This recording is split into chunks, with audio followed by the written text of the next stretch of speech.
Hallelujah.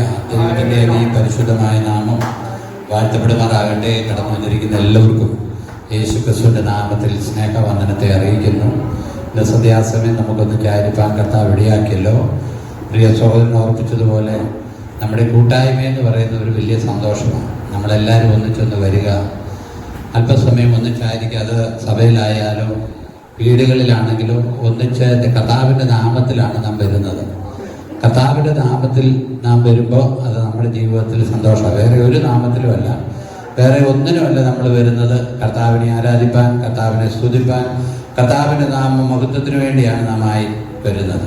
ഇപ്പോൾ നമ്മുടെ വീടുകളിലാണേലും മീറ്റിങ്ങുകൾ നടക്കുന്നതൊക്കെ നമുക്ക് അനുഗ്രഹമാണ്. ഏത് മീറ്റിംഗ് നടന്നാലും അല്പം കഷ്ടപ്പാടും പ്രയാസവും ഒക്കെ ഉണ്ട്.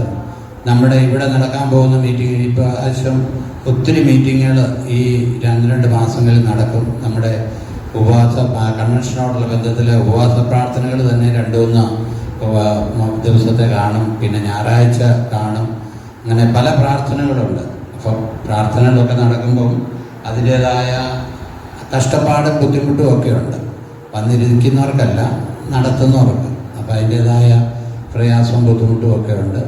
അപ്പോൾ അതെല്ലാം ദൈവം നന്മയ്ക്കായിട്ട് കണക്കാക്കും. സ്തോത്രം. കർത്താവിൻ്റെ വചനം പറയുന്നു, കർത്താവിൻ്റെ നാമത്തിൽ ഒരു ഗ്ലാസ് പച്ചവെള്ളം കൊടുത്താൽ അതിന് പ്രതിഫലം കിട്ടാതെ ഇരിക്കയില്ല എന്നാണ് കർത്താവിൻ്റെ വചനം പറയുന്നത്. സ്തോത്രം. അത് നമുക്ക് ലഭിക്കാനിടയാകട്ടെ. നാം വെളിപ്പാട് പുസ്തകമാണ് ചിന്തിച്ചുകൊണ്ടിരിക്കുന്നത്. നമ്മൾ സഹസ്രാബ്ദ വായിച്ച 20-ാം അധ്യായം, വെളിപ്പാട് പുസ്തകം 20-ന്റെ 8-ാം അധ്യായം വരെ നമ്മൾ ചിന്തിച്ചായിരുന്നു. സ്തോത്രം ഒന്ന് വായിക്കാം. 20-ന്റെ 8. അവൻ ഭൂമിയുടെ 4 ദിക്കിലുമുള്ള ജാതികളായി സംഖ്യയിൽ കടപ്പുറത്തെ മണൽ പോലെയുള്ള ഗോഗ് മാഗോഗ് എന്നിവരെ യുദ്ധത്തിനായി കൂട്ടിച്ചേർക്കേണ്ടതിന് വശീകരിപ്പാൻ പുറപ്പെടും. ആരാണ്? പിശാച്. അവനെ 1000 ആണ്ടേക്ക് ചങ്ങലക്കിട്ടതാണ്. ഈ 1000 ആണ്ടേക്ക് ചങ്ങലക്കിടാൻ കാരണം അവൻ മനുഷ്യനെ വഞ്ചിക്കാതിരിക്കാൻ വേണ്ടിയാണ്. അതാണ് ഇന്ന് രാത്രി സംസാരിക്കാൻ ആഗ്രഹിക്കുന്നത്. അത് വെളിപ്പാട് 20-ന്റെ 3 വായിക്കുമ്പോൾ അവിടെ നമുക്കത് കാണാൻ കഴിയും. 1000 ആണ്ട് കഴിയുമ്പോഴും ജാതികളെ വഞ്ചിക്കാതിരിക്കേണ്ടത് അവനെ അഗാധത്തിൽ തള്ളിയിട്ട് അടച്ചു പൂട്ടുകയും 1000 വർഷത്തേക്ക് ജാതികളെ വഞ്ചിക്കാതിരിക്കാൻ. പിശാചിന്റെ പണിയാണ് മനുഷ്യരെ വഞ്ചിക്കുക എന്നുള്ളത്, മനുഷ്യരെ ചതിക്കുക എന്നുള്ളത്, മനുഷ്യരെ ഇല്ലായ്മ ചെയ്യുക എന്നുള്ളത്, മനുഷ്യരുടെ ആത്മീയ സന്തോഷം കെടുത്തിക്കളയുന്നത് പിശാചിന്റെ പദ്ധതിയാണ്. നമ്മൾ ഇത് പഠിച്ചു കഴിഞ്ഞാൽ നമുക്ക് മനസ്സിലാവും. നമ്മൾ സന്തോഷിക്കാൻ ഒരിക്കലും പിശാചിന് ഇഷ്ടമില്ല. ഒരു മനുഷ്യനും സന്തോഷിച്ച് ദൈവത്തോടൊപ്പം വസിക്കാൻ പിശാചിന് ഇഷ്ടമില്ല. അവൻ എതിരാളിയാണ്, അവൻ ശത്രുവാണ്. പിശാച് കാര്യം ചെയ്തുകൊണ്ടിരിക്കും. ഇതിലൂടെ ആറ്റിക്കൂടെ ഒരു ശവം ഒഴുകി വന്ന കാര്യം കേൾക്കാനിടയായി. ആ മനുഷ്യനെല്ലാം ഉള്ളവനാണ്. പക്ഷെ ആറ്റി ചാടാൻ ആര് പറയുമെന്നറിയാവോ? പിശാച് അവനോട് പറയും, നീ ഇങ്ങനെ നടന്നിട്ട് എന്നാ കാര്യം, മക്കൾക്ക് വല്ല വിലയുണ്ടോ, നീ ഇങ്ങനെ ഇരുന്നിട്ട് എന്നാ കാര്യം എന്ന് പറഞ്ഞ് അവനെ ആറ്റി ചാടിച്ച് കൊന്ന് അവൻ്റെ ആത്മാവിനെ നിത്യനരകത്തിലേക്ക്, പിശാചിന്റെ ബാങ്കിലേക്ക് ഒരാളും കൂടെ എന്ത് ചെയ്യുക? കൂടുക. അവൻ്റെ അക്കൗണ്ടിലേക്ക് ഒരാളെ കൂടെ ലഭിച്ചു. ഇത് ചെയ്യിക്കുന്നത് പിശാചാണ്. ചെയ്യിക്കുന്നത് പിശാച്. അങ്ങനെ ചെയ്യിക്കുക. നമ്മളിപ്പോൾ വായിച്ചു, കഴിഞ്ഞ ദിവസം തിരുവല്ലയില് ഒരു ഓഫീസ് നടത്തുന്ന കൊച്ചിനെ പട്ടാപ്പകല് കത്തി കഴുത്തെ വെച്ച് 50,000 രൂപ ചോദിച്ചു. കത്തി കഴുത്തെ വെച്ചിട്ട് അവളെ പട്ടാപ്പകല് ഓഫീസിലിട്ട് ബലാത്സംഗം ചെയ്തെന്ന്. അവള് ഇപ്പൊ നമുക്ക് മിണ്ടാൻ പോലും വേണ്ട, എന്താ പറയേണ്ടതെന്ന് പോലും അറിയത്തില്ല. നിങ്ങളൊന്ന് ആലോചിച്ച് നോക്കി. 2 പേരെ കിട്ടി, ഇനി കുറെ പേരെ കൂടെ കിട്ടാനുണ്ട്. ഇത് ചെയ്യിക്കുന്ന ആരാന്നറിയാമോ? പിശാച്. പിശാച് പറയാണ്, പൈസ പോയി തട്ടിയെടുക്ക്. ഇങ്ങനെ ഓരോ കാര്യവും. നമ്മുടെ ഇവിടെ കഞ്ചാവ് കൊണ്ട് വന്ന് ഒറീസക്കാരെ കഴിഞ്ഞ ദിവസം ഇവിടെ പിടിച്ചു. കഞ്ചാവ് കൊണ്ട് വന്ന് 10 കിലോ, എത്ര കിലോ ആയിരുന്നു?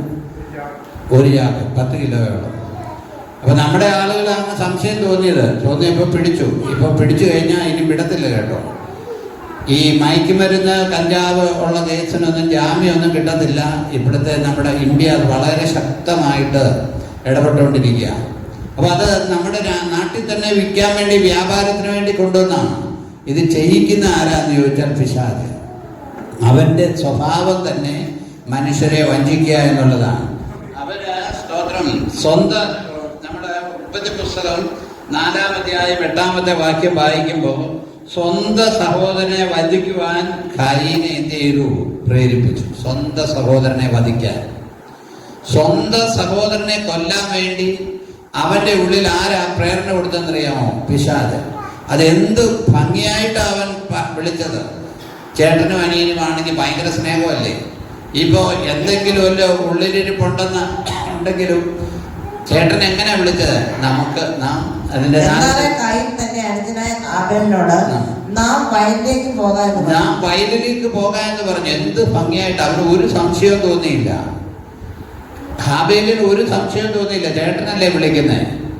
കാരണം എപ്പോഴാണ് ആരാധന കഴിഞ്ഞ ഉടനെയാണോ പിന്നെ അതൊന്നും അറിയത്തില്ല. അതിന്റെ സമയമൊന്നും എഴുതിയിട്ടില്ല. അവന് ചേട്ടനോട് പറയുകയാണ്, ചേട്ടൻ അനിയനോട് പറയുക, നമുക്ക് എന്ത് ചെയ്യാം, നമുക്ക് വയലിലേക്ക് പോകാമെന്ന് പറഞ്ഞു. വയലിലേക്ക് പോകാമെന്ന് പറഞ്ഞു. വളരെ ഭംഗിയായി സരസമായിട്ട് വിളിച്ചു. വയലിലേക്ക് പോകാമെന്ന് പറഞ്ഞു. ആ വാക്യം നമ്മൾ വേറൊരു വാക്യം കൂടെ വായിക്കുമ്പോൾ മനസ്സിലാവും. അവിടെ ചെന്നപ്പോൾ അവനെ എന്ത് ചെയ്തു? അവനോട് കയർത്തു. സ്തോത്രം.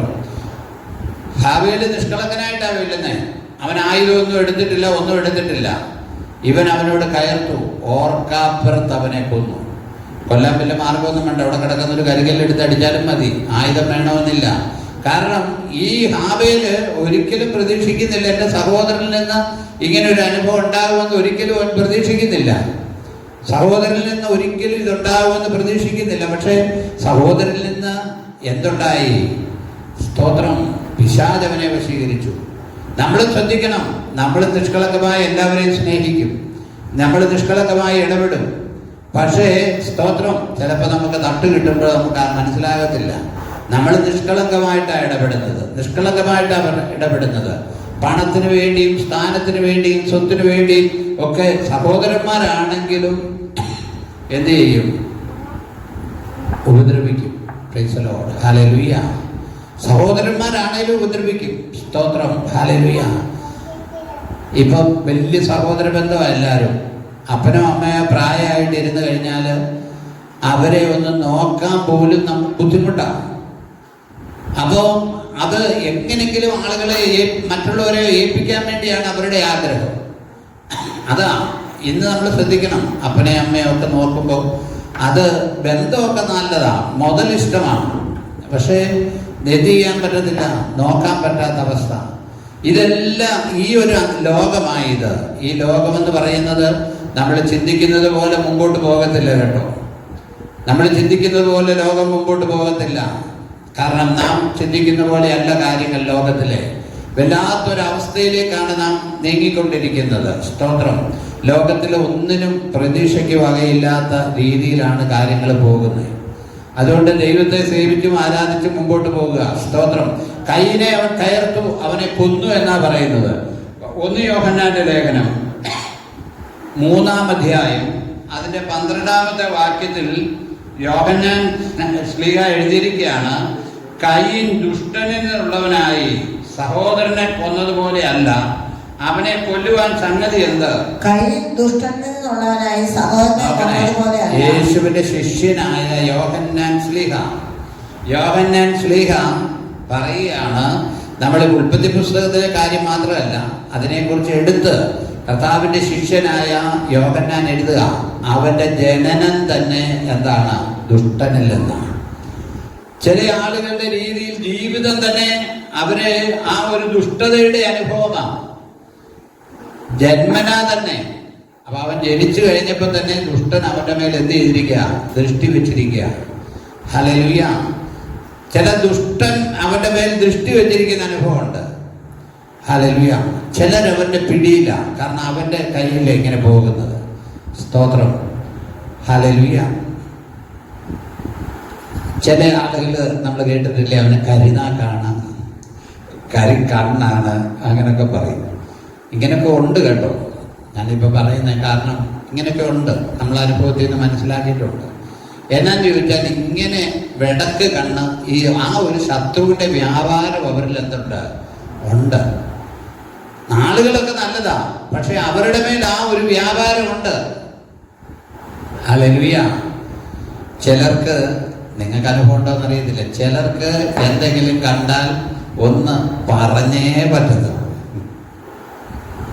അത് പറയണ്ടെന്ന് ഓർത്താലും അവരെന്ത് ചെയ്യും? പറയും. അതോടെ അത് തീരും. പണ്ട് എൻ്റെ ചെറുപ്പത്തിൽ തമാശയായിട്ട് പറഞ്ഞു കേട്ടിട്ടുണ്ട്, ഒരു ദേശത്ത് വലിയൊരു ഇങ്ങനെ പറയുമ്പോൾ ഒരു പുള്ളിയുണ്ട്. അപ്പോൾ അവിടെ നേരം പുള്ളി, ഞാൻ കേട്ടിട്ടുള്ള കഥയായിട്ട് കേട്ടിട്ടുള്ള, അപ്പോൾ കണ്ടെത്തി മൊത്തം കളയങ്ങ് കയറി വല്ലതായി. അപ്പോൾ ആരാണ്ട് പറഞ്ഞു കൊടുത്ത് ഈ പുള്ളിയെ കൊണ്ട് ആ കണ്ടത്തിൻ്റെ വരപ്പെ കൊടുത്ത് കൊണ്ടുവരാൻ മതിയെന്ന്. കഥ കേട്ടിട്ടുള്ള കേട്ടോ. ഈ പുള്ളിയെ കൊണ്ട് കൊണ്ടുപോയാൽ മതിയെന്ന്. കാരണം വെച്ചാൽ ഈ കള ഇങ്ങനെ കാണുമ്പോൾ പുള്ളി പറയും, അതോടുകൂടി ഈ കളനാശിനി അടിക്കുന്ന പോലെ അത് തീരും. അങ്ങനെയാണ് പുള്ളിയെ കൊണ്ട് പോയി. പുള്ളി പറഞ്ഞത് ഇങ്ങനെയാണ് പറഞ്ഞത്, ഇത്രയും കളയുണ്ടായിട്ടും അതിനകത്ത് നിൽക്കുന്ന ഓരോ മൂട് നെല്ലിൻ്റെ ഭാഗം, ഇത്രയും കളയുണ്ടായിട്ടും അതിനകത്ത് നിൽക്കുന്ന ആ നെല്ലിൻ്റെ മൂടെന്ന് പറഞ്ഞാൽ പന നിൽക്കുന്ന പോലെ നിൽക്കുന്നത്. അപ്പോൾ ഞാൻ പറഞ്ഞു അതെന്നാന്നറിയാം, അവർക്കതേ പറയാൻ കഴിയുള്ളൂ. കാരണം അവരിൽ എന്ത് വ്യാപാരം ഉണ്ടെന്നറിയാമോ? നിങ്ങൾക്കൊക്കെ ഒത്തിരി അനുഭവങ്ങൾ ഉണ്ടായിരിക്കാം. അവരിൽ ആ ദുഷ്ടന്റെ ഒരു വ്യാപാരമുണ്ട്. അതുകൊണ്ടാണ് യോഹന്നാൻ ഇവിടെ എഴുതിയിരിക്കുന്നത്. ഞാനിത് പറയുമ്പോൾ ചിലർ പറയും അങ്ങനല്ലെന്ന്. എനിക്ക് 100 അനുഭവങ്ങളും ഞാൻ മനസ്സിലാക്കിയിട്ടുണ്ട്. അപ്പോൾ ഇവിടെ അവൻ ദുഷ്ടന്, യോഹന്നാൻ എഴുതുകയാണ്, അവൻ ദുഷ്ടനെന്നുള്ളവനായി. സഹോദരനെ കൊന്നതുപോലെ അവന്റെ ജന്മം തന്നെ എന്താ? ദുഷ്ടനിൽ നിന്നാണ് അവനുണ്ട്. അതാ മനുഷ്യവർഗത്തിൽ ആദ്യത്തെ സന്തതിയാണ്. പക്ഷേ പിശാചിന്റെ വ്യാപാരം പ്രിയമുള്ളവരെ നമ്മൾ ശ്രദ്ധിക്കണമേ. നമ്മളെ ദുഷ്ടൻ ലക്ഷ്യം വെക്കുന്ന പല കണികകളുണ്ട്. അത് നമ്മൾ മനസ്സിലാക്കണം. നമ്മുടെ നന്മ തടയാൻ വേണ്ടി, നമ്മളെ സ്തോത്രം ഹല്ലേലൂയ, നന്മ തടയാൻ വേണ്ടി പിശാച് നമ്മളെ കൊണ്ട് അതും ഇതുമൊക്കെ ചെയ്യിപ്പിക്കും. സ്തോത്രം ഹല്ലേലൂയ. നമ്മുടെ നീതീകരണം, നമ്മൾ തന്നെ നീതീകരിക്കുന്ന ചില കാര്യമുണ്ട് കേട്ടോ. അതും പിശാചിന്റെ ഒരു പ്രവൃത്തിയാണ്. ഞാൻ പറയുന്നത് സ്തോത്രം, നമ്മളൊരു വീഴ്ചയുണ്ടായാൽ സ്തോത്രം ദൈവത്തോട് പറയണം. ഹല്ലേലൂയ, ദൈവത്തോട് പറയണം. നമ്മൾ പറഞ്ഞിട്ട് നീതീകരിച്ചിട്ട് കാര്യമില്ല കേട്ടോ. നമ്മൾ നീതീകരിച്ചിട്ട് കാര്യമില്ല. കുറവ് ഉണ്ടെങ്കിൽ കുറവായിട്ട് നമ്മൾ ഏറ്റു പറയണം. Price the lord. Hallelujah, hallelujah.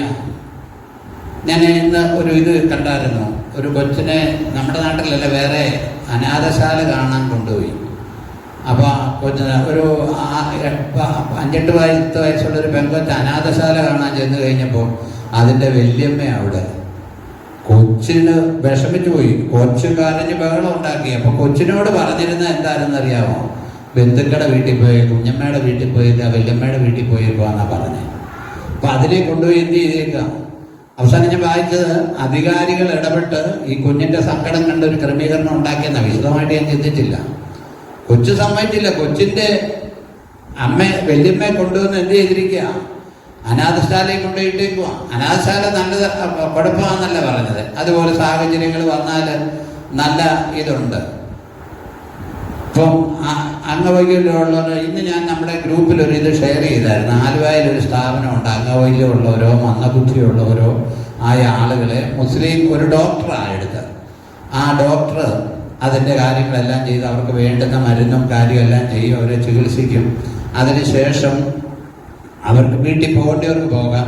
ഇനി വീട്ടിൽ പോകാൻ ഇടയില്ലാത്തവർക്ക് അവർ നോക്കുമെന്ന്. സത്യത്തിൽ നല്ല കാര്യമല്ലേ? ശ്രദ്ധിച്ചേ. അപ്പൊ അനാഥശാലയ്ക്കല്ലേ ഞാൻ എതിര് പറഞ്ഞേ. എല്ലാ സാഹചര്യവും ഉണ്ടായിട്ട്, എല്ലാ സാഹചര്യവും ഉണ്ട്, പണമുണ്ട്, എല്ലാ കാര്യവും ഉണ്ടായിട്ടും അനാഥശാലയിലേക്ക് തള്ളുക എന്ന് പറയുമ്പോൾ അതെങ്ങനാ? സ്തോത്രം ഹല്ലേലൂയ. അനാഥശാലയിലേക്ക് തള്ളുന്ന ആ കുഞ്ഞുങ്ങളെ അപ്പനും അമ്മയും വളർത്തിയ ചില കാര്യങ്ങൾ ഓർക്കണം. ഹല്ലേലൂയ. അപ്പനും അമ്മയും കഷ്ടപ്പെട്ട കാര്യം ഓർക്കണം. സ്തോത്രം. അവരുടെ ഇല്ലായ്മയിൽ നിന്ന് ചെയ്ത കാര്യങ്ങൾ ഓർക്കണം. സ്തോത്രം ഹല്ലേലൂയ. ഞാൻ പറഞ്ഞു വന്നത് സ്തോത്രം ഹല്ലേലൂയ. ഈ ദുഷ്ടത ഉണ്ട്. അത് വരുന്നത് എവിടുന്നാന്ന് തോന്നുന്നത്? പിശാചിൽ നിന്നാണ്. അപ്പൊ നമ്മൾ അനുഗ്രഹം പ്രാപിക്കണമെങ്കിൽ നമ്മൾ അവന്റെ തന്ത്രങ്ങളെ അറിയാതിരിക്കരുത്. അവന്റെ തന്ത്രങ്ങളെ അറിയാതിരിക്കരുത്. സ്തോത്രം ഹല്ലേലൂയ. ആ വാക്യം തന്നെ താഴോട്ട് വായിച്ചേ. ദുഷ്ടനുള്ള കൊന്നതുപോലെ അല്ല, അവനെ കൊല്ലുവാൻ സംഗതി എന്ത്? അവനെ കൊല്ലാൻ സംഗതി എന്ത്? ആരുടെ പ്രവൃത്തിയാ ദോഷം? കയ്യിന്റെ പ്രവൃത്തി എന്താണ്? ദോഷവും. സഹോദരത്തെ നീതിയുള്ളതുമാകുന്നു. സഹോദരൻ്റെത് നീതിയുള്ളതായതുകൊണ്ടാണ് അവനെ കൊന്നത്. ഇവന്റെയാണ് പ്രവൃത്തി മോശം. Hallelujah, hallelujah. നമ്മൾ ശ്രദ്ധിക്കണേ. സ്തോത്രം, ഹല്ലേലൂയ. ചില ആളുകളുണ്ട്, എവിടെ ജോലിക്ക് പോയാലും ആ വീട്ടുകാരെ കുറിച്ച് കുറ്റമേ പറയത്തുള്ളൂ. എവിടെ ജോലിക്ക് പോയി കഴിഞ്ഞാലും ആ വീട്ടുകാരെ കുറിച്ച് കുറ്റം മാത്രമേ പറയത്തുള്ളൂ.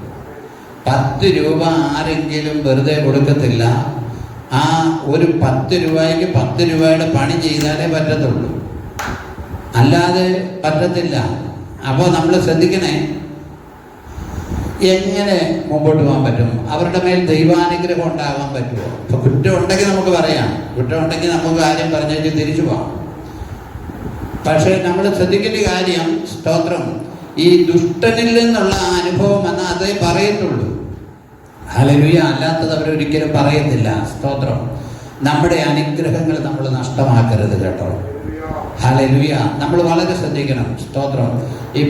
ഇപ്പോഴത്തെ കാര്യങ്ങൾ എവിടെ എന്തുണ്ടെങ്കിലും ക്യാമറ ഉണ്ട്, CCTV ഉണ്ട്, ടൗണുകളിലും സ്ഥാപനങ്ങളിലും വീടുകളിലും എല്ലാം ഉണ്ട്. അപ്പോൾ എല്ലാം റെക്കോർഡാണ്. നമ്മൾ വളരെ ശ്രദ്ധിച്ചോണം. ഹല്ലേലൂയ. ഞാൻ നമ്മുടെ ഒരു വേണ്ടപ്പെട്ട വീട്ടില് കല്യാണത്തിന് ചെറുക്കൻ്റെ വീട്ടിൽ പോയതാണ്. അവിടെ ചെന്ന് കഴിഞ്ഞപ്പോഴത്തേക്ക് ഞാൻ ഇന്നലെ ഒന്ന് പറഞ്ഞതാണ്. അവിടെ ചെന്ന് കഴിഞ്ഞപ്പോഴേ കൊച്ചെന്നോട് പറഞ്ഞു, അപ്പച്ചാ ഒന്നും പറയരുത്. കാരണം എന്നാന്ന് ചോദിച്ചാൽ അവരുടെ വെച്ചിരിക്കുന്ന ക്യാമറയുടെ പ്രത്യേകത, ഇവിടെ സംസാരിക്കുന്നതും അവിടെ കേൾക്കും. സംസാരിക്കുന്നത് കേൾക്കും, പക്ഷെ അവരങ്ങനത്തെ സെറ്റപ്പാണ് ചെയ്തേക്കുന്നത്. ഇവിടെ നമ്മൾ എന്ത് പറഞ്ഞാലും, നമ്മൾ ഈ വലിയ വീടുമൊക്കെ ഉണ്ട്, ഇവനൊക്കെ എങ്ങാണ്ടത് കണ്ടുവാരി കൊണ്ടുവന്നാന്നല്ലോ നമ്മൾ പറഞ്ഞാൽ അത് അതേപടി കേൾക്കും. അപ്പോൾ ശ്രദ്ധിക്കണേ, അങ്ങനെ ഒരു കാലമാണ് നമുക്ക് ആരെയും മറയ്ക്കാൻ കഴിയത്തില്ല. സ്തോത്രം, ഹല്ലേലൂയ. അവൻ ദുഷ്ടനിൽ നിന്നുള്ളവനായതുകൊണ്ട്, സ്തോത്രം, ഹല്ലേലൂയ, അവന്റെ പ്രവൃത്തി അവന്റെ ദോഷമായിട്ടും സഹോദരനെ കൊല്ലാനിടയായി തീർന്നു. പ്രിയമുള്ളവരെ, നമ്മൾ ശ്രദ്ധിക്കണം, നമ്മുടെ ജീവിതത്തെ ശ്രദ്ധിക്കണം. സ്തോത്രം. ദാവീദ് രാജാവ് നല്ല മനുഷ്യനായിരുന്നു, ദൈവത്തിന്റെ ഹൃദയപ്രകാരമുള്ള മനുഷ്യനായിരുന്നു. പക്ഷെ ഹൃദയപ്രകാരമുള്ള മനുഷ്യനായിട്ടും ദാവീദിന് 1 ദിനവൃത്താന്തം 21-ാം അധ്യായം 1 വാക്യങ്ങളാണ് വായിക്കുന്നത്. 1 ദിനവൃത്താന്തം 21-ാം അധ്യായം 1 വാക്യം. അവിടെ ഇങ്ങനെയാണ് എഴുതിയിരിക്കുന്നത്. അനന്തരം സാത്താൻ ഇസ്രായേലിന് വിരോധമായി എഴുന്നേറ്റു. സാത്താൻ ഇസ്രായേലിന് വിരോധമായിട്ട് എഴുന്നേറ്റു. Price the lord, hallelujah. സാത്താൻ ഇസ്രായേലിന് വിരോധമായിട്ട് എഴുന്നേറ്റു. സ്തോത്രം, ഹല്ലേലൂയ. എന്ന് വെച്ചാൽ ഇസ്രായേലിനെ നശിപ്പിക്കണം. നമ്മൾ ചിന്തിക്കേണ്ട ഒരു കാര്യമുണ്ട്, നമ്മളെ നശിപ്പിക്കണമെന്നാണ് പിശാചിന്റെ ആഗ്രഹം. ഇസ്രായേൽ സമാധാനമായി പോവുക. ദാവീദ് ചെയ്തിട്ടുള്ള ഒരു യുദ്ധത്തിലും ദാവീദിന് പരാജയം വന്നിട്ടില്ല, ഒരു പ്രയാസം വന്നിട്ടില്ല. അങ്ങനെ വന്നപ്പോൾ പിശാച് ഇസ്രായേലിനെതിരെ ആരെ പിടിച്ചത്? ദൈവത്തിന്റെ ഹൃദയപ്രകാരമുള്ള ദാവീദിൽ കടന്നു. പിന്നെ നമ്മളെ നോക്കിയിട്ട് കാര്യമുണ്ടോ? ദൈവത്തിന്റെ ഹൃദയപ്രകാരമുള്ള ദാവീദിൽ കടന്നു, വേറെ ഒന്നും ചെയ്തില്ല. ജനത്തെ എണ്ണാൻ എന്ന് വെച്ചാൽ, സ്തോത്രം, ഹല്ലേലൂയ, ജനത്തെ എണ്ണാൻ അവനെ പ്രേരിപ്പിക്കുക. എണ്ണാൻ പ്രേരിപ്പിക്കുന്നതിന്റെ കാര്യം എന്നാണെന്നറിയാമോ? ഇവൻ ഒന്നുമില്ലാത്തവനായിരുന്നു, ഇവന്റെ അപ്പനും അമ്മയ്ക്കും അവനെ വേണ്ടായിരുന്നു. അത് മാത്രമല്ല, അവൻ ആട് തീറ്റി അങ്ങനെ നടന്നവനാ, പുൽപ്പുറത്ത് നടന്നവനാ. ഈ മനുഷ്യന്റെ ജഡത്തിൽ ഒരു കാര്യം നോക്കും, ചിന്തിക്കും. ഇപ്പൊ അവൻ രാജസ്ഥാനത്ത് വന്നേക്കുക, ഇസ്രായേലി യഹൂദയും എല്ലാം അവന്റെ കീഴിലാണ്. അപ്പൊ അവന്റെ ഉള്ളിലൊരു തോന്നല്, ഹല്ലേലൂയ, ഹല്ലേലൂയ, അവന്റെ ഉള്ളിലൊരു തോന്നല് എന്താണെന്നറിയാമോ? ഇപ്പൊ എൻ്റെ കൂടെ എത്ര പേരുണ്ടെന്നൊന്ന് എന്ത് ചെയ്യണം, അറിയണം. ഹല്ലേലൂയ. അപ്പൊ ഒന്നുമില്ലാതെ അപ്പനും അമ്മയും പോലും ഉപേക്ഷിച്ചിരുന്ന, ഒന്നുമില്ലാതെ എല്ലാവരാലും തള്ളപ്പെട്ടവനാ. പക്ഷേ ഇപ്പൊ രാജസ്ഥാനത്ത് വന്നു കഴിഞ്ഞപ്പോ അവന്റെ ഉള്ളിൽ എൻ്റെ കൂടെ എത്ര പേരുണ്ടെന്നറിയണം. ഞാൻ പൈസയുള്ള പണമുള്ള ആളുകളെ കുറിച്ച് കേൾക്കുകയും മനസ്സിലാക്കുകയും ചെയ്തിട്ടുള്ള കാര്യമുണ്ട്. അവർക്ക് പണമൊക്കെ ഉണ്ടായി അവരുടെ ലോക്കറിനകത്ത് ഇതെല്ലാം വെച്ച് കഴിയുമ്പോൾ സ്വർണവും രൂപയും ഒക്കെ വെച്ച് കഴിയുമ്പോൾ എല്ലാവരും ഉറങ്ങിക്കഴിയുമ്പോൾ രാത്രിയിൽ ഇവർ ഈ ലോക്കർ തുറക്കും. എന്നിട്ട് ഇതെല്ലാം എടുത്തിങ്ങനെ നോക്കും, എല്ലാം നോക്കും, രൂപ ഒക്കെ ഒന്നുകൂടെ എണ്ണി നോക്കും. ചിലരതിനെ ചുംബിക്കുകയും ചെയ്യും. നോക്കും, എന്നിട്ട് എടുത്തു വെക്കും. എന്നാ ചോദിച്ചാൽ ആ ആഗ്രഹം, ഇതിനോടുള്ളൊരാശ, അവരുടെ ആശ പോകത്തില്ല, ഇതിനോടുള്ള ആശ. സ്തോത്രം. പ്രിയമുള്ളവർ ശ്രദ്ധിക്കണമേ, അതൊരു ഇന്ന് പറഞ്ഞ പോലെ ദാവീദിന് ഇപ്പോൾ ഒരു തോന്നല്, തൻ്റെ സൈന്യാധിപനായിരുന്ന യോവാബ്, തൻ്റെ അപ്പൻ്റെ സഹോദരിയുടെ മക്കളാണ് യോവാബ്, അവരെല്ലാം കസിൻസാ, പടയാളി. താഴോട്ട് വായിച്ച്.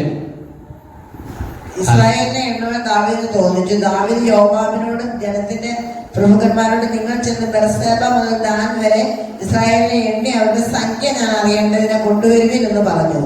അതിന് യോവാബ്, യഹോവ തന്റെ ജനത്തെ ഉള്ളതിൽ 100 ഇരട്ടിയായി വർദ്ധിപ്പിക്കട്ടെ, എങ്കിലും എന്റെ യജമാനായ രാജാവേ, അവരൊക്കെ യജമാന്റെ ദാസന്മാരല്ലയോ? യോവാബ് വിലക്കി, ദൈവമേ ഇത് നിനക്ക് ഇത്രയല്ല 100 മടങ്ങ് വർദ്ധിപ്പിക്കട്ടെ എന്ന് പറഞ്ഞു. എങ്കിലും രാജാവായിരിക്കുമ്പോൾ അംഗീകരിച്ചേ എന്ത് ചെയ്യത്തുള്ളൂ, പറ്റത്തുള്ളൂ. അവൻ നിർബന്ധിച്ച് പോകുവാനിടയായി തീർന്നു. താഴോട്ട് വായിക്കുമ്പോൾ രസമാണ്. യോവാബ് ദേഷ്യം വന്നിട്ട് ബെന്യാമിനെ എണ്ണിയില്ല, ലേവി ഗോത്രത്തിനെ എണ്ണിയില്ല. കാരണം രാജാവ് ഇഷ്ടപ്പെടാഞ്ഞിട്ട് അവന് അവിടെ എല്ലാം പോയി എണ്ണിയിട്ട് ആ 2 ഗോത്രത്തെ എണ്ണാതെ ബാക്കിയുടെ കണക്ക് കൊണ്ടു കൊടുത്തു. അപ്പോഴാണ് ദൈവം അവനോട് ഇടപെട്ടത്. അപ്പോൾ തന്നെ നമ്മൾ 1 മുതൽ 14 വരെ വായിക്കുമ്പോൾ, 21-ന്റെ 1 മുതൽ 14 വരെ വായിക്കുമ്പോൾ, പ്രവാചകനെ ദൈവം അയച്ചു. നീ ചെയ്തത് തെറ്റിപ്പോയി. ദൈവം ചില ഡിമാൻഡ് വെച്ചു. പ്രവാചകൻ പറഞ്ഞു, സ്തോത്രം, എന്നെ അയച്ചവനോട് ഞാൻ എന്ത് പറയേണ്ടു എന്ന് ചോദിച്ചു. ഒന്നുകിൽ ക്ഷാമം, അല്ലെങ്കിൽ ശത്രുവിനാൽ പീഡിപ്പിക്കപ്പെടുക, അല്ലെങ്കിൽ മഹാമാരി. അപ്പോഴാണ് ദാവീദിന് മനസ്സിലായത്. ദാവീദ് ദൈവത്തോട് പ്രാർത്ഥിച്ചു, ദൈവമേ, ഞാനാണ് പാപം ചെയ്തത്, ഈ ജനമല്ല പാപം ചെയ്തത്, ഞാനാണ് പാപം ചെയ്തത്. അതുകൊണ്ട് ജനത്തോട് നീ കടാക്ഷിക്കണമെന്ന് പറഞ്ഞു. എന്നിട്ടും 70,000 പേര് പട്ടുപോയി. ഒന്നാലോചിച്ച് നോക്കി, പിശാചിന്റെ പണി കണ്ടോ? മഹാമാരിയില് ഈ ഒരു കാര്യത്താൽ 70,000 പേര് എന്ത് ചെയ്തു? പട്ടുപോയി. വീണ്ടും യെരൂശലേമിന്റെ നേരെ ദൂതൻ കൈ ഉയർത്തിയപ്പോഴത്തേക്ക് കർത്താവ് മധ്യസ്ഥ നിൽക്കുക, മതിയെന്ന് പറഞ്ഞു. എന്നിട്ടാണ് ദാവീദ് അവിടെ ആ യെബൂസിന്റെ കളത്തില് ഒരു യാഗപീഠം ഉണ്ടാക്കി ദൈവത്തെ യാഗം കഴിച്ച് ദൈവത്തോട് നിരപ്പ് പ്രാപിച്ചത്. ആ യെബൂസിന്റെ അവിടെയാണ്, ആ ഇതിൽ തന്നെയാണ് യെരൂശലേം ദേവാലയം പണിത് എന്ന് പറയപ്പെടുന്നു. ഞാനവിടെ പോയി കണ്ടിട്ടില്ല, പറയപ്പെടുന്നു. ദാവീദ് എവിടെ അത് ചെയ്തോ അവിടെയാണെന്ന് പറയപ്പെടുന്നു. സ്തോത്രം. പ്രിയമുള്ളവരെ, നന്നായി പോകുമ്പോൾ കുടുംബങ്ങളിൽ, സഭകളിൽ എല്ലാം പിശാച് എവിടെയെങ്കിലും ഒക്കെ നോട്ടം വെക്കും. നന്നായി പോകുമ്പോൾ എവിടെയെങ്കിലും നോട്ടം വെക്കും. സ്തോത്രം. അത് മനസ്സിലാക്കണം. കുടുംബജീവിതത്തിൽ, അതുപോലെ തന്നെ സഭാഭരണ തലത്തില്, രാഷ്ട്രീയ തലത്തില്. ഇപ്പൊ ദേ പത്രത്തിൽ ഓരോ വാർത്തകൾ വരുമ്പോൾ ഓരോ രാഷ്ട്രീയക്കാരും കുടുങ്ങുക, ഓരോ രാഷ്ട്രീയക്കാരും കുടുങ്ങിക്കൊണ്ടിരിക്കുക. ഇപ്പൊ ആ പോറ്റി എന്ന് പറഞ്ഞ പുള്ളിയെ ഇത് വിചാരണ ചെയ്തപ്പോൾ അദ്ദേഹം ഏതാണ്ട് നേതാക്കന്മാരുടെ പേരെല്ലാം കൂടെ പറഞ്ഞു. ഇപ്പൊ അവരെല്ലാം ചോദ്യം ചെയ്തുകൊണ്ടിരിക്കുക. വലിയ പ്രയാസം. എന്തെല്ലാം പ്രയാസമാണ്, എന്തെല്ലാം പ്രശ്നങ്ങളാ ലോകത്ത്. നമ്മുടെ ഇവിടുന്ന് അയച്ച 2 റോക്കറ്റ്, 2 പദ്ധതികൾ പരാജയപ്പെട്ടു പോയി. അപ്പോൾ അവിടുന്ന് ഡൽഹിയിൽ നിന്ന് അജിത് ഡോവൽ എന്ന് പറയുന്ന മനുഷ്യൻ ഇവിടെ ആരും അറിയാതെ വന്നു. കാരണം അത് ഇന്ത്യയെ ചതിക്കാൻ വേണ്ടി ചെയ്ത എന്തോ ഒരു പരിപാടിയാണ് ജോലിക്കാരുടെ ഇടയിൽ. അദ്ദേഹം വന്നു ഉടനെ കേട്ട വാർത്ത, അതിന്റെ തലപ്പത്തിരിക്കുന്നവരെ എല്ലാം അഴിച്ചുവിടത് മാറ്റാനിടയായി തീരും. നമ്മൾ ശ്രദ്ധിക്കണം. അജിത് ഡോവലിനെ കുറിച്ച് പ്രസംഗമല്ലെങ്കിലും അദ്ദേഹം പാകിസ്ഥാനിൽ പോയി ഒരു യാചകനായിട്ട് നിന്ന് പാകിസ്ഥാനിലെ രഹസ്യങ്ങൾ ചോർത്തി ഇന്ത്യക്ക് കൈമാറിയ ഒരു മനുഷ്യനാണ്. വളരെ വർഷങ്ങൾ ഭാര്യയും മക്കളെ എല്ലാം വിട്ട് ഭയങ്കര പഠിത്തമുള്ളൊരു മനുഷ്യനാണ്. അദ്ദേഹം ഒരു യാചകനായിട്ട് നടന്നു. അജിത് ഡോവലിനെ കുറിച്ചൊന്ന് അന്വേഷിച്ച് നോക്കണം. യാചകനായിട്ട് വർഷങ്ങളോളം. അതുകൊണ്ട് ഇന്ത്യ അദ്ദേഹത്തെ വളരെ ബഹുമാനിച്ച് ഏറ്റവും ഉയർന്ന പദവിയാണ് അദ്ദേഹത്തിന് കൊടുത്തിരിക്കുന്നത്. സ്തോത്രം. ഞാൻ പറഞ്ഞത്, സ്തോത്രം, എവിടെ നന്നായി പോയിരുന്നു കഴിഞ്ഞാലും അവിടെ ഒരു പിശാച് പ്രവർത്തിക്കും. നമ്മൾ ശ്രദ്ധിക്കണം. സ്തോത്രം. ഹല്ലേലൂയ. നമ്മൾ വായിക്കുന്നുണ്ട്, ദാവീദും ശൗലും കൂടെ പോയപ്പോ പെണ്ണുങ്ങൾ ഒരു പാട്ട് പാടിയതേ ഉള്ളൂ. ശൗൽ 1000 കൊന്നു, ദാവീദോ 10,000 എന്ന് പറഞ്ഞു. അപ്പം തന്നെ പിശാച് എഴുതിയത് കണ്ടോ? അന്നേരം തന്നെ കൊല്ലാൻ സ്തോത്രം. പിശാചിന്റെ പ്രവർത്തനം മനസ്സിലാക്കണം. അന്നേരം തന്നെ എന്ത് ചെയ്യുകയാണ്? അന്നേരം മുതൽ ശൗലൻ ദാവീദിനോട് കണ്ണുകെട്ടി തുടങ്ങി. സ്തോത്രം, ഹല്ലേലൂയ. പിശാചിന്റെ മറ്റൊരു പണിയാണ് മർക്കോസിന്റെ സുവിശേഷം 4-ാം അധ്യായം 15-ാമത്തെ വാക്യം വായിച്ചേ. 4-ാം അധ്യായം 15-ാമത്തെ വാക്യം.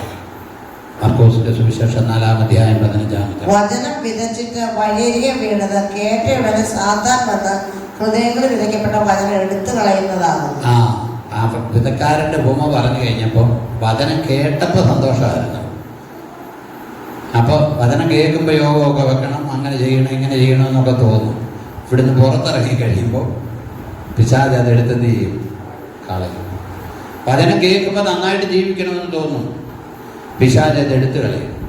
ചിലർക്ക് വചനം കേൾക്കുമ്പോൾ ഏറ്റെടുക്കുകയല്ല, പാസ്റ്റർ എന്തിനാ അങ്ങനെ പ്രസംഗിച്ച്, അതിൻ്റെ വല്ല കാര്യമുണ്ടോ, അങ്ങനെ ചോദിക്കും. കാരണം ഇതെല്ലാം ആരാന്നറിയാമോ ചെയ്യിക്കുന്നത്? പിശാച് ചെയ്യിക്കുക. ഹല്ലേലൂയ. പിശാച് ചെയ്യിക്കുകയാണ്. സ്തോത്രം, ഹല്ലേലൂയ. ഞാൻ കേട്ടിട്ടുണ്ട് പല കുടുംബങ്ങളിലും, നല്ല വിശ്വാസ കുടുംബങ്ങളിൽ എന്തെങ്കിലും ഒരു വിശ്വാസികൾക്ക് പോരായ്മ ഉണ്ടെങ്കിലും കുഞ്ഞുങ്ങൾ അവരുള്ളപ്പത്ത് വെച്ച് അവർ പറയത്തില്ല. പ്രായമുള്ളവർ തമ്മിൽ പറയുമെങ്കിലും കുഞ്ഞുങ്ങളുണ്ടെങ്കിൽ അവരുടെ മുമ്പിൽ വെച്ച് പറയത്തില്ല.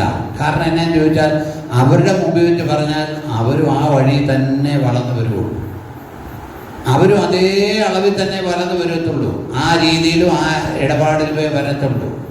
സ്തോത്രം, വളരെ നമ്മൾ ശ്രദ്ധിക്കണം കേട്ടോ. ഹല്ലേലൂയ. ഇപ്പൊ വചനം പോലും കർത്താവ് പറഞ്ഞ ഉപമയാണ്, അത് എടുത്തു കളയും. നമ്മളിവിടെ കേട്ട, നമ്മുടെ ഇവിടെ പറഞ്ഞ വചനങ്ങളിൽ 1 മാസം പ്രസംഗിച്ചത് അല്ലെങ്കിൽ ഒരാഴ്ച പ്രസംഗിച്ചതെങ്കിലും ഒന്ന് ഏറ്റെടുക്കുവാണെങ്കിൽ നമ്മുടെ ഇവിടെ എന്തോ ഒരു അനുഗ്രഹമായി പോകും നമ്മുടെ ജീവിതത്തിൽ. വചനം പറയുന്നു, നീ ആരുമായിട്ടെങ്കിലും എന്തെങ്കിലും ഒരു കാര്യമുണ്ടെങ്കിൽ നിന്റെ വഴിപാട് യാഗപീഠത്തെങ്കിൽ കൊണ്ടുപോയി വെക്കണം. എന്നിട്ട് എന്ത് ചെയ്യണം? നിരന്നു കൊള്ളണം. ഹല്ലേലൂയ. നിരപ്പെന്ന് പറയുന്ന ചെറിയ കാര്യമല്ല. ഹല്ലേലൂയ. ഞാൻ പറയട്ടെ, നമ്മളൊരു മനുഷ്യൻ്റെ നേരെ ഒന്ന് പുഞ്ചിരിച്ചാൽ തന്നെ എന്തോ ഒരു സുഖമുണ്ടെന്നറിയാമോ? നമ്മൾ ഒന്നിപ്പം വർത്താനം പറയാൻ ഇതില്ലേ താല്പര്യം ഇല്ലെങ്കിലും നമ്മൾ കാണുമ്പോൾ 2 പ്രാവശ്യം ചിരിച്ചു കഴിയുമ്പോൾ അവർ നമ്മളോട് മിണ്ടും. 2 പ്രാവശ്യം ഒന്ന് ചിരിച്ചാൽ മതി. നമ്മുടെ മുഖഭാവം, നമ്മളെപ്പോഴും കടന്നൽ കുത്തി പോലെ ഇരുന്നിട്ട് കാര്യമുണ്ടോ? നമ്മുടെ മുഖഭാവത്തിൽ തന്നെ അറിയാം. ഹല്ലേലൂയ.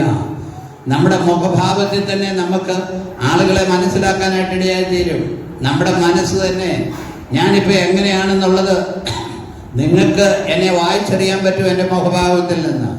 നിങ്ങൾ എങ്ങനെയാണെന്നുള്ളത് എനിക്ക് മുഖഭാവത്തിൽ നിന്ന് വായിച്ച് മനസ്സിലാക്കാൻ കഴിയും. സ്തോത്രം, ഹല്ലേലൂയ.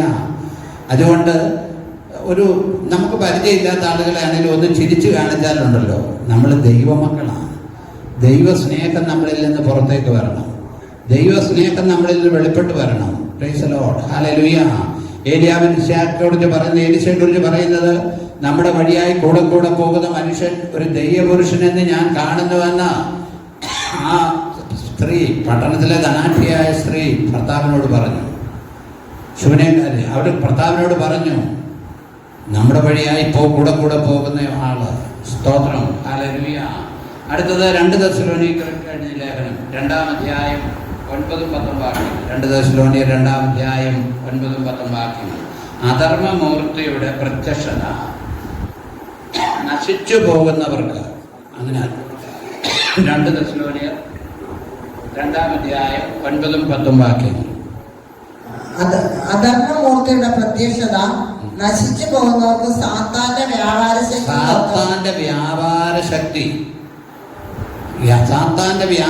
ശക്തി കൊത്തവണ്ണം എന്ത് ചെയ്യും? വ്യാപാര ശക്തി ഒത്തോളം വ്യാജമായ സകല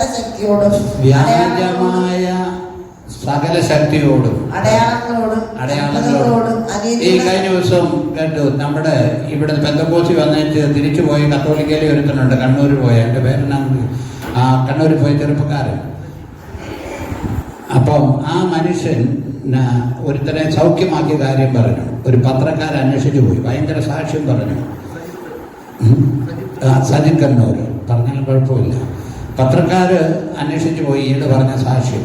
അപ്പോൾ ഒരു ഡോക്ടറുടെ സാക്ഷ്യം ഉണ്ടെന്ന് പറഞ്ഞു. പത്രക്കാർ അവിടെ ചെന്നപ്പോൾ ആ ഡോക്ടറോട് ചോദിച്ചു കഴിഞ്ഞപ്പോഴത്തേക്ക് അങ്ങനെ ഒരു ഡോക്ടറേ അവിടെ ഇല്ല.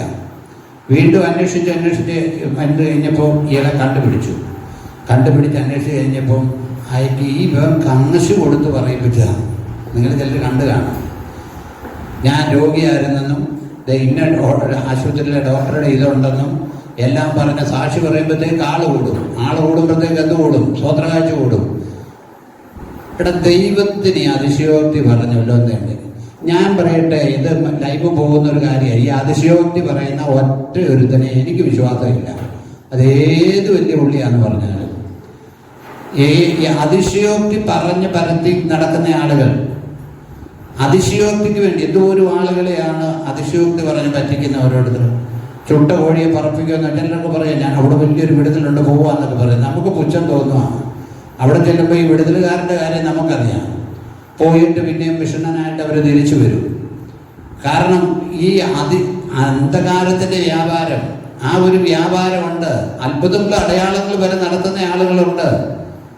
പ്രിയമുള്ളവരെ ശ്രദ്ധിക്കണമേ. സ്തോത്രം, ഹല്ലേലൂയ. ആ ഒരു വ്യാപാരം പിശാച് ചെയ്തുകൊണ്ടിരിക്കുക. ഇന്ന് കൺവെൻഷൻ പ്രാസംഗികന്മാരുടെ ഇടയിലെല്ലാം ഇങ്ങനെ തന്നെയാണ്. ഹല്ലേലൂയ. ഇങ്ങനെയിടയില്ല ഒരു പ്രത്യേകമായ വ്യാപാരം.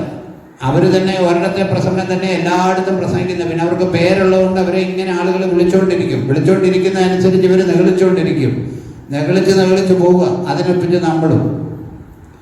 ഹല്ലേലൂയ, സ്തോത്രം. ശ്രദ്ധിക്കണമേ ഈ വ്യാപാരം. അടുത്തത് സ്തോത്രം, യോഹന്നാന്റെ സുവിശേഷം 13-ാം അധ്യായം 27-ാമത്തെ വാക്യം. കർത്താവ് അപ്പഖണ്ഡം മുക്കി യൂദായിക്ക് കൊടുത്തു. അപ്പോൾ തന്നെ പിശാച് അവന്റെ എന്ത് ചെയ്തു? ഖണ്ഡം വാങ്ങിയ ഉടനെ സാത്താൻ അവനെ കടന്നു. അപ്പൊ നമ്മൾ ശ്രദ്ധിക്കണം, എപ്പോഴാ സാത്താൻ കടക്കുന്നതെന്ന് അറിയത്തില്ല. നമ്മുടെ വീടുകളിൽ തന്നെ ആരിലെങ്കിലും സാത്താൻ കടന്നാൽ നമുക്ക് അപ്പം അറിയാം. പിള്ളേർ കടന്നാലും അറിയാം, വലിയവരിൽ കടന്നാലും അറിയാം. അത് ശ്രദ്ധിക്കണം. ഹല്ലേലൂയ. അങ്ങനെ ഉണ്ടെങ്കിൽ അത് അന്നേരം തന്നെ പറയണം, കൈവച്ച് പ്രാർത്ഥിക്കണം. ഈ അപ്പം തന്നെ സാത്താൻ കടന്നു കഴിഞ്ഞിട്ട് പിന്നെ എന്നെ ചെയ്യത്തുള്ളൂ? അവനെ കർത്താവിനെ ഒറ്റിക്കൊടുക്കാൻ സാത്താൻ പ്രേരിപ്പിച്ചു. കർത്താവിനെ ഒറ്റിക്കൊടുക്കാൻ. കർത്താവിനറിയാമായിരുന്നു ഇവനെ ഒറ്റുവന്ന. കർത്താവ് സങ്കീർത്തന പുസ്തകത്തിൽ തന്നെ എഴുതിയിട്ടുണ്ട്, അവന്റെ സ്ഥാനം മറ്റൊരുത്തിന് ഏക്കട്ടെ എന്ന്. കർത്താവ് ജനിക്കുന്നതിന് മുമ്പേ അറിയാം. പക്ഷെ ഇവനെ നമ്മൾ മനസ്സിലാക്കണം. സാത്താൻ അവന് സാത്താൻ കടന്നിട്ട് പിന്നെ എന്നാ പറ്റിയത്? അവൻ ഒറ്റിക്കൊടുത്തു. കർത്താവിനെ ക്രൂശിച്ചെന്നറിഞ്ഞപ്പോഴത്തേക്ക് അവൻ എന്ത് ചെയ്തു? അവന് പശ്ചാത്താപം ഉണ്ടായി. അവൻ നേരെ മഹാപുരോഹിതന്മാരുടെ അടുക്കിലേക്ക് ഓടി. നമ്മൾ ശ്രദ്ധിക്കണമേ. അവർ പറഞ്ഞ് ഞങ്ങൾക്ക് എന്താന്ന് ചോദിച്ചു. അവൻ ആ ഭണ്ഡാരത്തിലേക്ക് ആ വെള്ളിക്കാശ് എടുത്ത് എറിയുവാനിടയായി തീർന്നു. ആ വെള്ളിക്കാശ് കൊണ്ട് പരദേശികളെ കുഴിച്ചിടാനുള്ള സ്ഥലം വാങ്ങിച്ചു. അവൻ പോയി കെട്ടിഞ്ഞാന്നിട്ട് ചാകാൻ പറ്റിയോ? കയറ് പൊട്ടി താഴെ വീണ് കുടലെല്ലാം തുറിച്ചു പോയെന്നാണ് എഴുതിയിരിക്കുന്നത്. പിശാച് കടന്നാലത്തെ സ്ഥിതി. ആത്മഹത്യ ചെയ്യുന്ന എല്ലാം പിശാച് കടന്നിട്ടാ കേട്ടോ. എന്ത് റീസൺ പറഞ്ഞാലും പിശാച് കടന്നിട്ട് അവരെ നശിപ്പിക്കാൻ വേണ്ടിയാണ് ആത്മഹത്യ ചെയ്യുന്നത്. അവന്റെ ആത്മാവ് നിത്യദണ്ഡനത്തിലേക്ക് പോകണം, നിത്യനരകത്തിൽ അവൻ പോകണം. അതിനു വേണ്ടിയാണ് പിശാച് അത് ചെയ്യിക്കുന്നത്. ചിലർ വിചാരിക്കുന്ന രക്ഷപ്പെട്ടെന്ന്. അപ്പോഴേ പോവുക യാതനാ സ്ഥലത്തേക്ക്. ആത്മഹത്യ ചെയ്യുന്ന ആളുകൾ ഇവിടുന്ന് രക്ഷപ്പെട്ട് പോലീസിന്റെ ഇടി കൊള്ളാതിരിക്കാൻ വേണ്ടി ആത്മഹത്യ ചെയ്യുന്നവരുണ്ട്. നാണക്കേട് വിചാരിച്ച് ആത്മഹത്യ ചെയ്യുന്നവരുണ്ട്. പക്ഷേ എന്താ പ്രശ്നം? നിത്യയാതന അന്നേരം തുടങ്ങുക. പിന്നെ അവിടുന്ന് കരകയറാൻ പറ്റത്തില്ല. പിശാച് അത് ജയിക്കും. പിശാച് കൈകൊട്ടിച്ചിരിക്കും. സ്തോത്രം, ഹല്ലേലൂയ. ശ്രദ്ധിക്കണേ. യൂദ വിചാരിച്ച് 30 വെള്ളിക്കാശ് കൊണ്ട് എന്തെങ്കിലും നേടാമെന്ന്. അപ്പോസ്തലപ്രവൃത്തി 5-ാം അധ്യായം 3 വാക്യമുണ്ട്. പെട്ടെന്ന് അപ്പോസ്തലപ്രവൃത്തി 5-ാം അധ്യായം 3 അനന്യാസും സഫീറയുടെയും കാര്യം. അവരെ വസ്തു വിരുച്ചു. അപ്പോൾ പത്രോസ് അനന്യാസെ, പരിശുദ്ധാത്മാവിനോട് വ്യാജം കാണിപ്പാനും നിലത്തിന്റെ വിലയിൽ കുറെ എടുത്തു വെപ്പാനും സാത്താൻ നിന്റെ ഹൃദയം കൈവശമാക്കിയായിരുന്നു. ഓക്കെ, നല്ല കൂട്ടായ്മക്കാരല്ലേ, നല്ല പ്രാർത്ഥനയ്ക്ക് പോകുന്നവരാ. അതുപോലെ വിറ്റ് കുറെയെങ്കിലും കൊടുക്കാൻ അവർക്ക് തോന്നിയില്ലേ? അത്രയും നിലം വിറ്റിട്ട് കുറെയെങ്കിലും കൊടുക്കാൻ അവർക്ക് തോന്നിയില്ലേ? നല്ല മനുഷ്യരല്ലേ? സത്യം പറഞ്ഞാൽ എന്നാ ചെയ്തത്? അവർക്ക് വേണമെങ്കിൽ പറയാമായിരുന്നു, പത്രോസ് ഇത്രയും വിറ്റു, ഇത്രയും ഞാൻ കൊണ്ടുവന്നിട്ടുണ്ട്, ഞങ്ങൾ മറ്റേതെന്ന് പറഞ്ഞാൽ പോരെ. പക്ഷെ ഇത് അവരറിയാതിരിക്കാൻ വേണ്ടി രണ്ടുപേരും കൂടെ ആലോചിക്കുന്നത്. അനന്യാസും സഫീറയും രണ്ടുപേരും കൂടെ ആലോചിക്കുന്നു. രണ്ടുപേരും കൂടെ ആലോചിച്ചു തന്ന പരിശുദ്ധാത്മാ അവിടെ എഴുതിയിട്ടുണ്ട്. ഇത് പറഞ്ഞു കഴിഞ്ഞപ്പോൾ തന്നെ അവൻ കൊടിഞ്ഞു വീണു. അവനെ കാണാഞ്ഞപ്പം ഭാര്യ വന്നു. ഇന്നത്തെ പോലെ പോലീസ് അന്വേഷണമൊന്നും ഇല്ല കേട്ടോ. അന്ന് ആളെ കണ്ടില്ലെങ്കിൽ ഭാര്യ വന്നു. അപ്പോൾ വീണ്ടും പത്രോസ് ചോദിക്കുന്നു, നിങ്ങൾ രണ്ടുപേരും കൂടെ പറഞ്ഞ് ഒത്തതെന്താ? ഭാര്യയും ഭർത്താവും കൂടെ പറഞ്ഞൊക്കുന്നത് ദൈവികമായ കാര്യങ്ങൾ വേണം ഒക്കണമെങ്കിൽ കേട്ടോ. ദൈവികമായ കാര്യമല്ലാത്തതൊന്നും ഭാര്യയും ഭർത്താവും കൂടെ പറഞ്ഞൊക്കരുത്. പരിശുദ്ധാത്മാവിന് വിരോധമായി പരിശുദ്ധാത്മാവിനെ ദുഃഖിപ്പിക്കുന്നതൊന്നും ഭാര്യയും ഭർത്താവും കൂടെ ആലോചിച്ച് തീരുമാനിക്കരുത്. വളരെ ശ്രദ്ധിക്കണം. ന്യായം ദൈവത്തിന്റെ ന്യായാസനത്തിന് മുമ്പാകെ നമ്മൾ നിൽക്കേണ്ടതാണ്. ഏതൊരു കാര്യമുണ്ട് ന്യായത്തിന്റെ കൂടെ നമ്മൾ നിൽക്കാവുള്ളൂ. അന്യായത്തിന്റെ കൂടെ നിൽക്കരുത്. ന്യായത്തിന്റെ കൂടെ മാത്രം നിൽക്കണം, അന്യായത്തിന്റെ കൂടെ നിൽക്കരുത്. സ്തോത്രം. കാരണം രണ്ടുപേരും കൂടെ പറഞ്ഞു വെക്കുകയാണ്. സ്തോത്രം. ഹല്ലേലൂയ. സ്തോത്രം. സുവിശേഷ വേലയ്ക്ക് തടസ്സം നിൽക്കുന്ന സ്തോത്രം. ഹല്ലേലൂയ. തീമോഥെയോസിന്റെ ലേഖനം 1 തെസ്സലോനിക്കർ 2-ാം അധ്യായം 18-ാമത്തെ വാക്യം വായിക്കുമ്പോൾ അവിടെ എഴുതിയിരിക്കുകയാണ്, പൗലോസിന് പോണമെന്നുണ്ട് അവിടോട്ട്. പക്ഷെ സാത്താൻ അവനെ എന്ത് ചെയ്തു? തടഞ്ഞു. അതാ, സാത്താൻ അവനെ തടഞ്ഞു. സ്തോത്രം. അപ്പൊ ചില കാര്യങ്ങൾ സാത്താൻ തടയും. കാരണം അവിടെ പോയ ആളുകൾ അതുകൊണ്ട് നിങ്ങളുടെ അടുത്ത് വരുവാൻ ഞാൻ വിശേഷം പൗലോസായ ഞാൻ 1-2 പ്രാവശ്യം വിചാരിച്ചു. എന്നാൽ സാത്താൻ ഞങ്ങളെ തടുത്തു. സാത്താൻ ഞങ്ങളെ തടഞ്ഞ. അപ്പൊ സുവിശേഷ വേലയിലെ തടച്ചിലും ആര് ചെയ്യും? സാത്താൻ തടയും. ഹല്ലേലൂയ. എങ്ങനെയാ സാത്താൻ തടയുന്നത്? ഒരുത്തനെ എവിടെയെങ്കിലും വേലയ്ക്ക് സുവിശേഷ വേലയ്ക്ക് പോകാമെന്ന് പറയുമ്പോൾ ഭാര്യയും മക്കളും പറയും ഞങ്ങളെ ഇട്ടേറ്റ് പോകാമെന്നോ, അങ്ങനെ പോയിട്ടുള്ള കാര്യം എല്ലാവരും ഇങ്ങനെയാണോ പോകുന്നത്? ഇങ്ങനെയൊക്കെ ചോദിച്ച ഓരോ തടസ്സം. സ്തോത്രം. ഹല്ലേലൂയ. പ്രിയമുള്ളവരെ, ഞാൻ എൻ്റെ വാക്കുകൾ ഇവിടെ സംഭരിക്കുക. പിശാചിന് നമ്മളെ വഞ്ചിക്കണം, നമ്മളെ നശിപ്പിക്കണം, നമ്മളെ ചതിക്കണമെന്നുള്ളതാണ് അവൻ്റെ ആഗ്രഹം. ഹല്ലേലൂയ. ജീവിതത്തിൽ ഏത് പ്രശ്നം വന്നാലും നമ്മൾ പറയണം, പിശാചേ നീ എന്നെ ജയിക്കത്തില്ല, പിശാചേ നീ എന്നെ ജയിക്കത്തില്ല, ഞാൻ കർത്താവിൻ്റെ പൈതലാണ്. ജീവിതത്തിൽ എന്തെങ്കിലും പ്രതികൂലങ്ങൾ, ഏതെല്ലാം പ്രതികൂലങ്ങൾ വന്നാലും പിശാചിനോട് പറയണം, നിനക്കെന്നെ ആ പ്രതികൂലത്തിൽ തോൽപ്പിക്കാൻ കഴിയത്തില്ല, നിനക്കെന്നെ ആ പ്രതികൂലത്തിൽ തോൽപ്പിക്കാൻ കഴിയത്തില്ല. യോബിന്റെ ജീവിതത്തിൽ പിശാച് മക്കളെയെല്ലാം കൊന്നുകളഞ്ഞു. യോബ് പതറിയില്ല. യോബിന് നഷ്ടപ്പെട്ടതെല്ലാം ദൈവം ഇരട്ടിയായിട്ട് എന്ത് ചെയ്തു? ഇരട്ടിയായി കൊടുത്തു. ഇരട്ടിയായി നഷ്ടപ്പെട്ടതെല്ലാം കൊടുത്തു. പക്ഷെ ഭാര്യ ഒന്നേ കൊടുത്തുള്ളൂ കേട്ടോ. ബാക്കിയെല്ലാം ഇരട്ടിയാണ്. മക്കളെ കൊടുത്തു, സമ്പത്തും കൊടുത്തു, കാളയും കഴുതി ഒട്ടകവും എല്ലാത്തിനും കൊടുത്തു. സ്തോത്രം. പ്രിയമുള്ളവരെ ശ്രദ്ധിക്കണമേ. ദൈവത്തിന് വേണ്ടി നമുക്ക് നിൽക്കാം. ഈ വരങ്ങളാൽ കർത്താവിനെ അനുഗ്രഹിക്കും.